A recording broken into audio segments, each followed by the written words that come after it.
Hi, it's me again with Corel Tips and Tricks. This is part 3. Didn't really mean to make one, but yesterday and the day before I started off with this. Well, that's not even it, but started off with this, just a broken heart. And then I'll use this one for like doing a shadow. And then I thought, how will this look? And I think it looks pretty cool. And I'm going to use go to effects, and I'm going to use the bevel tool. And you can kind of play around with these items. We can hit apply. I've got it set on 88, 297, and 30. And you get that. I don't like it because I'm going to change this up a little bit and hit apply. So every time you have to hit apply when you change the number, and it'll change it a little bit. So I think that looks pretty good.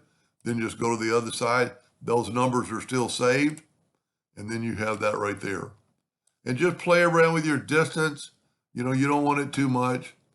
Now, one thing I do see, I still have a red hairline around this. So I'm going to select it all. I'm going to right click, no outline, and that line will go away. So it looks more defined now. But I think it's the best look yet, where this was used making a copy and making these colors differently. And this just, to me, looks like a more broken part. Anyway, hope that helps somebody someday, and thank you for watching.